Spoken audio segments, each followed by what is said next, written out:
अस्सलाम वालेकुम स्टूडेंट्स, मैं हूं मुस्तजाब हैदर, आपका फ़िज़िक्स टीचर। हम लोग फर्स्ट ईयर फ़िज़िक्स का चैप्टर नंबर 6 फ्लूइड डायनामिक्स पढ़ रहे थे और उस चैप्टर को हम लोगों ने कंप्लीट कर लिया। इसका थ्योरेटिकल पार्ट हम पूरा पढ़ चुके हैं। अब हम इसकी एक्सरसाइज की तरफ चलते हैं और एक्सरसाइज के शॉर्ट क्वेश्चंस को डिस्कस करते हैं। तो चलें लाइट बोर्ड की तरफ चलते हैं और अपने क्वेश्चंस को स्टार्ट करते हैं।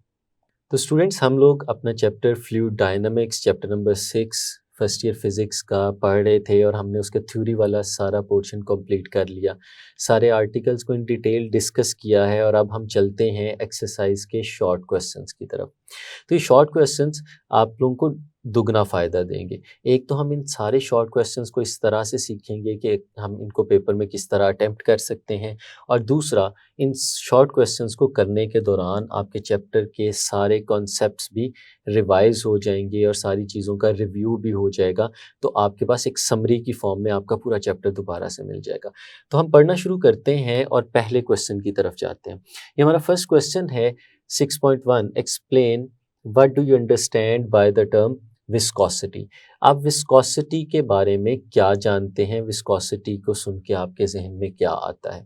तो हम लोगों ने सीखा था कि विस्कोसिटी क्या होती है, कि जब भी आपके पास कोई फ्लूइड होता है और वो फ्लो करने की कोशिश करता है तो उसके फ्लो के दौरान उसकी जो डिफरेंट लेयर्स होती हैं उनके दरमियान एक रेजिस्टिव इफ़ेक्ट जनरेट हो जाता है जो डिफरेंट लेयर्स को एक दूसरे के ऊपर फ्लो करने से रोकता है। हमने उस इफ़ेक्ट को विस्कोसिटी का नाम दिया था और इसकी बड़ी सादा सी और बड़ी फेमस एग्जांपल वही है कि अगर आपके पास दो ग्लास हों और एक ग्लास में आप पानी ले लें वाटर और दूसरे ग्लास में हनी शहद ले लें और उन दोनों ग्लास को एक साथ पोर करें, उंडेलें, तो आप ये देखेंगे कि वाटर बड़ी आसानी से फ़्लो करते हुए आगे की तरफ चला जाता है।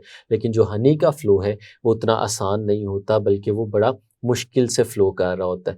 तो जिसका फ़्लो आसान होता है उसकी लेयर्स के दरमियान जो फ्रिक्शन होती है, जो रेजिस्टिव फोर्स होती है वो कम होती है। हम कहते हैं कि उसकी विस्कोसिटी कम है। और जिसका फ़्लो मुश्किल होता है उसकी लेयर्स के दरमियान जो रेजिस्टिव फोर्स होती है वो ज़्यादा होती है और हम कहते हैं कि उसकी विस्कोसिटी ज़्यादा है।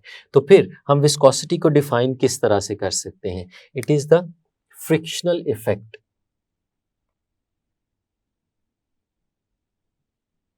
Frictional effect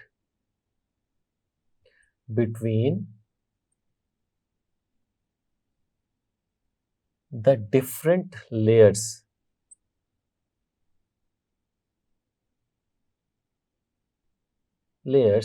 of a flowing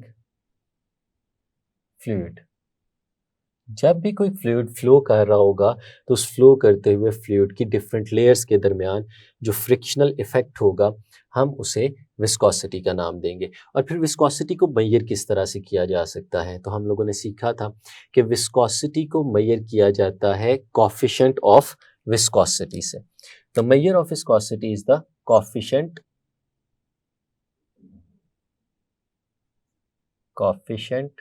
of viscosity. और जो कोफिशिएंट ऑफ विस्कोसिटी है हम इसको रिप्रेजेंट करते हैं ग्रीक लेटर ईटा के साथ। जितना कोफिशिएंट ऑफ विस्कोसिटी की वैल्यू को ज़्यादा देखेंगे हम लोग उतना ही हमारा फ्लूइड जो है वो ज़्यादा नॉन विस्कस होगा, उसका फ्लो करना उतना ज़्यादा मुश्किल होगा।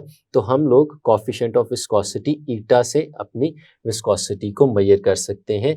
ये उसको क्वांटाइज करने के लिए इस्तेमाल होता है। और इसका अगर हम यूनिट की बात करें तो ये भी सप्लीमेंट्री इन्फॉर्मेशन आपको साथ में दोबारा से दे देते हैं कि हमने कहा था कि इसको डिफ़ाइन करते हैं हम इसके यूनिट्स को हम लोग डिफ़ाइन करते हैं स्टोक्स लॉ को देखते हुए, कि हमने पढ़ा था F is equal to 6 pi eta r v. और इसमें ये जो ईटा आपको नज़र आ रहा है ये हमारे पास कोफिशिएंट ऑफ विस्कोसिटी है। और कोफिशिएंट ऑफ विस्कोसिटी फिर हमें यहाँ पे कुछ इस तरह से मिलेगा 6 पाई आर एंड वी। हमारे जो फैक्टर्स थे हमने ईटा को एक तरफ रहने दिया, बाकी सबको उठा के दूसरी तरफ ले गए। और फिर इन यूनिट्स को अगर हम लोग यहाँ पे सब्सटीट्यूट करते हैं तो force is measured in terms of newton, 6 pi is constant, r is metre and speed is metre per second. तो अगर हम इन सबको इकट्ठा करेंगे तो ये हमारे पास कुछ ऐसा रिलेशन आ जाएगा, न्यूटन सेकंड ऊपर चला जाएगा एंड पर मीटर स्क्वायर। तो this is one of the units of coefficient of viscosity. तो हम अगर इसको पेपर में अटेम्प्ट करेंगे तो हम इसकी डेफिनेशन लिखेंगे, हम इसका सिंबल लिखेंगे और सिंबल लिखने के साथ हम इस तरह से इसका जो यूनिट है वो भी साथ में डिस्क्राइब कर देंगे। सेकंड क्वेश्चन की तरफ चलते हैं। हमारा जो सेकंड क्वेश्चन है, what is meant by drag force. दो हिस्से हैं आपके इस क्वेश्चन के जो हमें नजर आ रहे हैं। What is meant by drag force, और इसका अगला हिस्सा क्या है, what are the factors upon which drag force acting upon a small sphere of radius r moving down through a liquid depend. दो चीजें पूछ रहा है। सबसे पहले आपसे पूछ रहा है कि ड्रैग फोर्स क्या होती है। तो हम लोगों ने सीखा था कि जब भी कोई ऑब्जेक्ट किसी भी फ्लूइड में से मूव करता है तो वो फ्लूइड उसको उसकी मूवमेंट के अगेंस्ट उस पर एक रिटार्डिंग फोर्स लगाता है। उस रिटार्डिंग फोर्स को हम लोग ड्रैग फोर्स का नाम देते थे। तो हम इसको डिफाइन कर सकते हैं, हम यहाँ पे इसकी डेफिनेशन लिख सकते हैं। द फोर्स, और ये फोर्स कौन सी है, ये रिटार्डिंग फोर्स है, यानी ये आपके मूवमेंट के अगेंस्ट है। The force experienced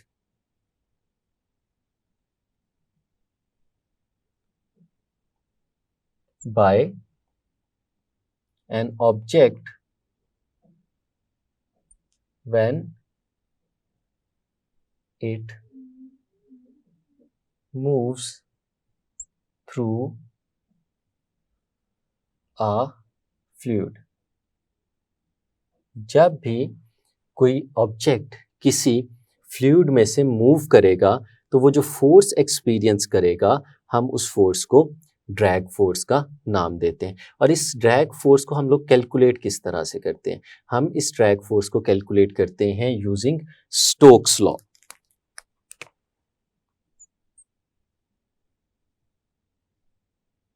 Stokes law, Stokes law हमें क्या बताता है कि अभी कुछ देर पहले भी मैंने आपके सामने लिखा, F is equal to 6 pi eta R and V।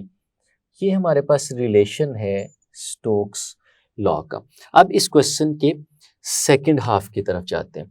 क्या लिखा हुआ है, what are the factors upon which drag force acting upon a small sphere of radius R moving down through a liquid depend. ये drag force कौन कौन से factors पे depend करती है। तो ये स्टोक्स लॉ हमें बताता है कि ये कौन कौन से फैक्टर्स पे डिपेंड करती है। सबसे पहले अगर हम देखें तो स्फीयर की बात हो रही है और जिस फ्लूइड में से वो मूव कर रहा है उसकी विस्कोसिटी को इन terms of coefficient of viscosity देखा गया। तो ड्रैग फोर्स सबसे पहले डिपेंड करती है कोफिशिएंट ऑफ विस्कोसिटी ईटा के ऊपर, यानी आपके फ्लूइड की विस्कोसिटी जितनी ज़्यादा होगी आपका ऑब्जेक्ट भी उतनी ही ज़्यादा फोर्स यहाँ पे एक्सपीरियंस करेगा। उसके बाद ये डिपेंड करती है आपके रेडियस ऑफ द स्फीयर के ऊपर, वो जो पार्टिकल मूव कर रहा है उसका रेडियस कितना है। अगर उस पार्टिकल का रेडियस ज़्यादा होगा तो जो वो फोर्स एक्सपीरियंस करेगा वो भी ज़्यादा होगी, और अगर इसका रेडियस कम होगा तो जो फोर्स एक्सपीरियंस कर रहा है वो फोर्स भी कम होगी। और तीसरी चीज जिस पे ये डिपेंड करता है वो है स्पीड v। हम लोग इस रिलेशन से इसको भी देख रहे हैं। तो जितनी ज्यादा स्पीड होती जाएगी हमारे ऑब्जेक्ट की जो किसी फ्लूइड में से मूव कर रहे हैं उतनी ही ज्यादा वो फोर्स एक्सपीरियंस करेगा। तो तीन फैक्टर्स हैं जिन पे हमारी ड्रैग फोर्स डिपेंड करती है। वो फैक्टर्स हैं, सबसे पहले कोफिशिएंट ऑफ विस्कोसिटी, जितनी विस्कोसिटी ज़्यादा उतनी फोर्स ज़्यादा। दूसरा आपका radius of the spherical particle, जितना रेडियस ज़्यादा उतनी ज़्यादा फोर्स एक्सपीरियंस करेगा। और तीसरा स्पीड, जितनी ज़्यादा स्पीड होगी, ये रिलेटिव स्पीड होती है। ये आप लोगों को स्टूडेंट्स पता होना चाहिए कि आपका फ्लूइड मूव करे या आपका ऑब्जेक्ट फ्लूइड के अंदर से मूव करे या इन दोनों के दरमियान रिलेटिव स्पीड हो, तो हम उस रिलेटिव स्पीड को यहाँ पे यूज़ करते हैं और रिलेटिव स्पीड के साथ भी इसका डायरेक्ट रिलेशन होता है। स्टूडेंट्स आगे चलते हैं और थर्ड क्वेश्चन को देखते हैं। थर्ड क्वेश्चन है हमारा, why fog droplets appear to be suspended in air. जो फॉग के ड्रॉपलेट हैं वो हवा में सस्पेंडेड यानी मुअल्लक हमें क्यों नज़र आ रहे होते हैं। हम देखते हैं कि सर्दियों के मौसम में जब धुंध बहुत ज़्यादा होती है, फॉग बहुत ज़्यादा होती है, तो फॉग इस तरह से फील होता है कि जैसे एयर के अंदर सस्पेंड हो चुकी है। फॉग के पार्टिकल्स नीचे नहीं गिर रहे, बल्कि वो फॉग के जो ड्रॉपलेट्स हैं वो हवा में सस्पेंडेड हैं, वो काफ़ी अरसा वहाँ पे रहते हैं और फिर आहिस्ता आहिस्ता नीचे आते हैं। तो क्वेश्चन ये है कि फॉग के ड्रॉपलेट हमें सस्पेंडेड क्यों नज़र आते हैं, क्यों ऐसा लगता है कि फॉग के ड्रॉपलेट सस्पेंडेड है। अब इसको हम उस वक्त समझ सकेंगे जब हमें टर्मिनल वेलोसिटी का कॉन्सेप्ट दोबारा याद आएगा। हमने सीखा था कि जब कोई ऑब्जेक्ट ऊपर से नीचे की तरफ गिरता है, कि जैसे इस केस में वो फॉग का ड्रॉपलेट है, तो नीचे गिरते हुए कंटिन्यूसली उसकी स्पीड इंक्रीज करती जाती है। स्पीड के इंक्रीज करने से क्या होता है, हमने अभी देखा पिछले क्वेश्चन में भी कि जैसे जैसे स्पीड इंक्रीज करेगी वैसे वैसे उस पे लगने वाली जो ड्रैग फोर्स है वो भी बढ़ती जाती है। और अगर ये एक ड्रॉपलेट हो जो नीचे की तरफ गिर रहा हो, तो नीचे की तरफ उसको गिराने वाली जो फोर्स है वो उसका वेट है, और इसकी मूवमेंट के अगेंस्ट इस पे जो फोर्स लगती है वो ड्रैग फोर्स कहलाती है। तो एक टाइम ऐसा भी आता है कि जब इस पे वेट और ड्रैग फोर्स दोनों आपस में इक्वल हो जाते हैं, उस वक्त आपका ड्रॉपलेट नीचे की तरफ एक्सेलरेट करना छोड़ देता है, बल्कि एक कांस्टेंट वेलोसिटी के साथ नीचे की तरफ गिरना शुरू कर देता है। उस कांस्टेंट वेलोसिटी को हम लोगों ने टर्मिनल वेलोसिटी का नाम दिया था। और वो टर्मिनल वेलोसिटी को कैलकुलेट करने के हमारे पास ये दो एक्सप्रेशंस हैं जो यहाँ पे मैंने आपके सामने लिखे हुए हैं। एक ये एक्सप्रेशन है और फिर उसके बाद ये एक फाइनल एक्सप्रेशन हमारे पास मौजूद था। हम इन दोनों एक्सप्रेशंस को यूज़ करेंगे और इस क्वेश्चन को आंसर करेंगे। अगर हम इस पहले वाले एक्सप्रेशन को देखते हैं तो इसमें हमें नज़र आ रहा है कि हमारी जो टर्मिनल वेलोसिटी है, यानी वो वेलोसिटी जिससे हमारा फॉग का ड्रॉपलेट नीचे की तरफ गिर रहा है, वो इन फैक्टर्स पे डिपेंड कर रही है। अगर हम कंसीडर ये करते हैं 6 पाई तो वैसे ही कांस्टेंट है, हमारी जो कोएफिशिएंट ऑफ विस्कोसिटी और रेडियस ऑफ ड्रॉपलेट है ये चेंज नहीं होते, ये दोनों चीज़ें भी कांस्टेंट रहती हैं, तो ये सारा फैक्टर कांस्टेंट हो जाता है सिवाय mg के जो कि वेट होता है। तो हम लोग बाकी सब को कांस्टेंट कंसीडर करते हुए कह सकते हैं कि terminal velocity is directly proportional to weight, यानी जितना वेट ज़्यादा होगा उतनी ही टर्मिनल वेलोसिटी भी ज़्यादा होगी, और अगर वेट कम हो जाएगा तो टर्मिनल वेलोसिटी भी कम हो जाएगी। इसका मतलब ये है कि आपका जो फॉग का ड्रॉपलेट नीचे की तरफ गिर रहा है, अगर उसका वेट बहुत थोड़ा कर दिया जाए तो उसकी गिरने की जो वेलोसिटी है वो भी बहुत थोड़ी हो जाएगी। और हमें पता है कि फॉग का जो ड्रॉपलेट होता है वो तो बहुत छोटा होता है, उसका वेट तो बहुत ज़्यादा कम होता है, तो वेट कम होने की वजह से उसकी टर्मिनल वेलोसिटी बहुत ज़्यादा कम हो जाती है। मैंने एग्जांपल लेक्चर में भी दी थी कि फॉर एग्जांपल आप समझ लें कि उसकी जो वेलोसिटी है वो है 2 सेंटीमीटर पर आवर। तो 2 centimetre per hour terminal velocity कम होने का क्या मतलब है कि वो 1 घंटे के अंदर सिर्फ वर्टिकली 2 सेंटीमीटर का डिस्टेंस फॉल करेगा। तो ये डिस्टेंस तो बहुत कम है। इतना कम डिस्टेंस तो हम जब उसे ऑब्जर्व करने की कोशिश करेंगे तो हमें तो ऐसे ही फील होगा कि वो नीचे नहीं गिर रहा बल्कि वो सस्पेंड हो गया। इसलिए बहुत थोड़ा वेट होने की वजह से हमारी टर्मिनल वेलोसिटी फॉग के ड्रॉपलेट की बहुत कम होती है, इसलिए वो हमें गिरते हुए जो है वो फिर भी सस्पेंडेड फील होता है, क्योंकि उसके गिरने की वेलोसिटी बहुत कम होती है। इसी चीज़ को हम यहाँ से भी देख सकते हैं। अगर आप इन सारे फैक्टर्स को कांस्टेंट कंसीडर करें तो हमारी जो टर्मिनल वेलोसिटी है that is directly proportional to r square. Radius के साथ उसका डायरेक्ट रिलेशन है, यानी अगर आपका रेडियस ज़्यादा हो जाए तो आपकी टर्मिनल वेलोसिटी ज़्यादा हो जाएगी, और अगर आपका रेडियस कम हो जाए तो आपकी टर्मिनल वेलोसिटी भी कम हो जाएगी। अब हम लोगों को यहाँ पे पता है कि हमारे पास जो फॉग का ड्रॉपलेट है उसका रेडियस बहुत छोटा होता है, वो एक स्फेरिकल पार्टिकल है लेकिन बहुत स्मॉल साइज का स्फेरिकल पार्टिकल है। तो आर क्योंकि बहुत कम है तो उस आर की वजह से जो हमारी टर्मिनल वेलोसिटी है वो भी बहुत ज़्यादा कम हो जाएगी। यानी दो चीज़ें हैं जिस पे हमारी टर्मिनल वेलोसिटी कम हो रही है, एक तो उसका वेट और दूसरा उसका रेडियस। चूंकि हमारे फॉग के ड्रॉपलेट का वेट भी बहुत कम है और उसका जो रेडियस है वो भी बहुत कम है। तो इन दोनों चीज़ों के बहुत कम होने की वजह से जो हमारी टर्मिनल वेलोसिटी है वो भी बहुत कम हो जाती है। इतनी कम हो जाती है कि हमारा पार्टिकल हमें एयर में सस्पेंडेड फील हो रहा होता है। तो स्टूडेंट आगे चलते हैं अपने नेक्स्ट क्वेश्चन की तरफ। क्वेश्चन है हमारा 6.4, explain the difference between laminar flow and turbulent flow.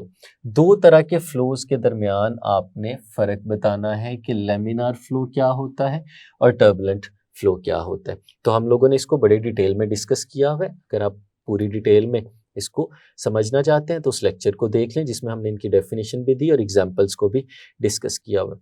तो इस शॉर्ट क्वेश्चन के रेफरेंस में अगर हम इन्हें बताएं तो लेमिनार फ्लो क्या होता है।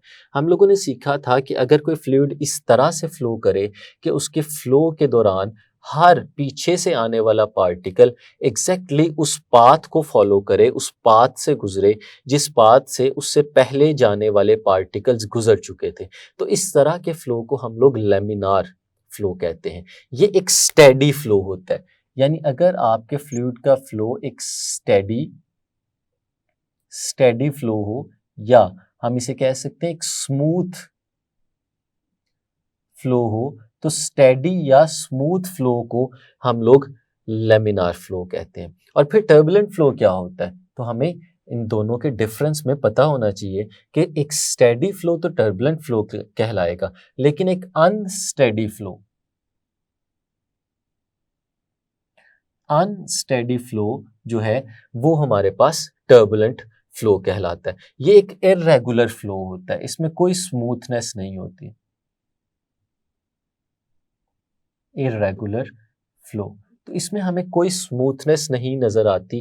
पार्टिकल्स का जो पाथ होता है वो अनप्रिडिक्टेबल होता है, वो एक सर्टन स्ट्रीमलाइन को फॉलो नहीं करते, बल्कि वो रैंडम अपनी मूवमेंट को एक जगह से दूसरी जगह कर सकते हैं। और इसकी एग्जांपल्स भी हम लोगों ने डिस्कस की थी कि अगर आपके पास एक कैंडल मौजूद हो और उस कैंडल को आप उसका फ्लेम जलाएं, तो हम लोग देखते हैं कि उसके फ्लेम से ऊपर की तरफ धुआं उठ रहा होता है। और अगर उस स्मोक को देखें तो वो स्मोक जब ऊपर की तरफ जा रहा होता है, राइज कर रहा होता है, तो शुरू में तो आपको बड़ी एक स्मूथ सी स्ट्रीम ऑफ फ्लूइड ऊपर की तरफ जाते हुए नजर आती है।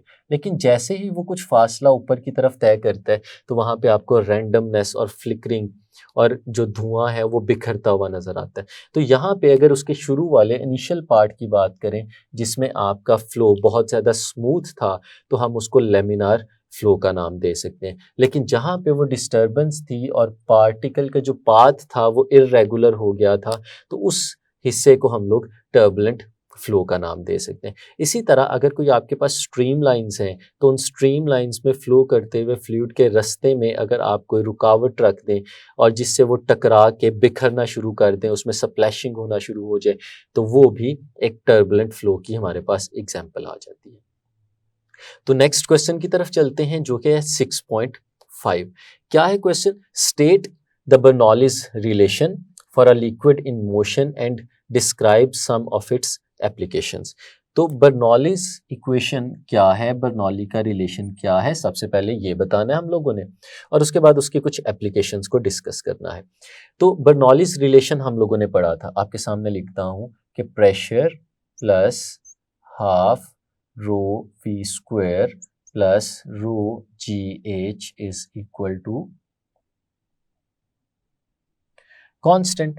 हम लोगों ने इसकी स्टेटमेंट इस रिलेशन की डेरिवेशन के बाद जो थी वो लिखी थी। क्या थी स्टेटमेंट? हमें यहाँ पे तीन टर्म्स नजर आ रही हैं। एक टर्म है यहाँ पे प्रेशर और एक टर्म है आपके पास kinetic energy per unit volume और ये है आपके पास potential energy per unit volume. एक दफ़ा फिर आपको बता देते हैं कि ये जो आपके पास रिलेशन लिखा हुआ नज़र आ रहा है हाफ रो वी स्क्वायर, अगर हम इस रिलेशन को थोड़ा सिंप्लीफाई करें, हमें पता है डेंसिटी लिखी है, डेंसिटी मैस ओवर वॉल्यूम के बराबर होती है और साथ में वी स्क्वायर। अगर हम इसको थोड़ा सा रीअरेंज करें तो हाफ एम वी स्क्वायर और इस वॉल्यूम को नीचे लिख दें तो न्यूमरेटर में हम लोग देखते हैं कि हमारे पास काइनेटिक एनर्जी आ रही है, तो हम लोग इसकी जगह पे काइनेटिक एनर्जी लिख सकते हैं और नीचे हमारे पास आ जाएगा यहाँ पे volume.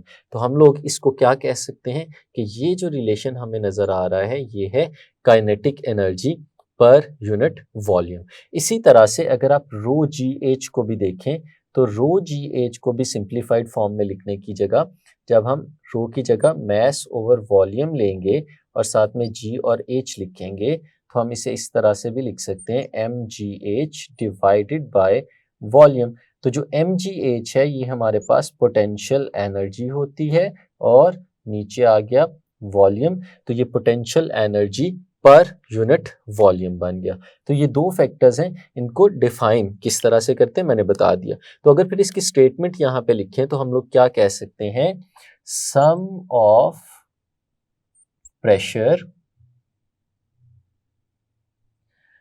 Pressure kinetic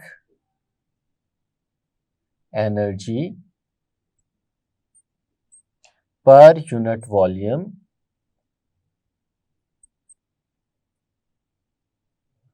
and potential energy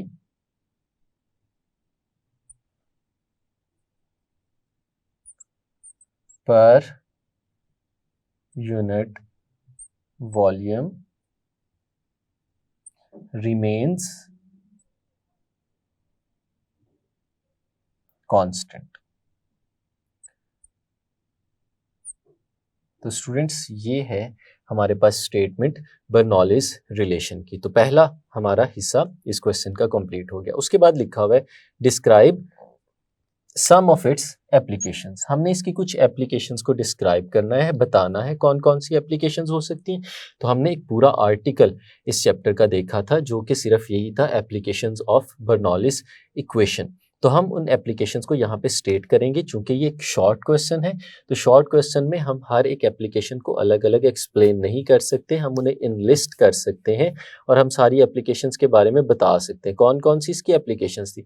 हम लोगों ने इसकी एप्लीकेशंस में देखा था, टॉरिचेलिस थ्योरम को देखा हमने, प्रेशर और स्पीड के दरमियान रिलेशन को देखा, हम लोगों ने ब्लड के फ्लो को देखा।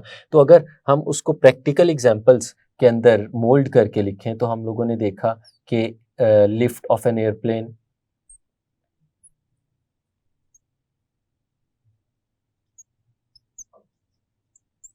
एक एरोप्लेन के अंदर किस तरह से लिफ्ट प्रोड्यूस कराई जाती है वो बर्नौलीज इक्वेशन से हम लोगों ने ड्राइव किया। इसी तरह से स्विंग कैसे प्रोड्यूस की जाती है, swing in a tennis ball, एक टेनिस बॉल अगर हमारे पास मौजूद हो तो उसमें हम स्विंग किस तरह से प्रोड्यूस करवा सकते हैं। इसी तरह ब्लड फ्लो को मेजर किस तरह से किया जा सकता है, ब्लड फ्लो को किस तरह से मेजर किया जा सकता है। इसी तरह चिमनी का प्रिंसिपल था, इसी तरह से हमारे पास कार्बोरेटर की वर्किंग थी और हमने स्प्रे और पेंट बॉटल्स के अंदर से जो लिक्विड को बाहर निकालते हैं वो किस तरह से किया था। तो बहुत सारी एप्लीकेशंस हैं जिसको हम लोग यहाँ पे स्टेट कर सकते हैं, डिस्क्राइब कर सकते हैं। तो ये हैं स्टूडेंट्स हमारे पहले 5 क्वेश्चंस। तो स्टूडेंट्स आज के हमने लेक्चर में पहले 5 शॉर्ट क्वेश्चंस देखिए एक्सरसाइज के, बाकी शॉर्ट क्वेश्चंस नेक्स्ट लेक्चर में पढ़ेंगे। तब तक के लिए अल्लाह हाफिज़।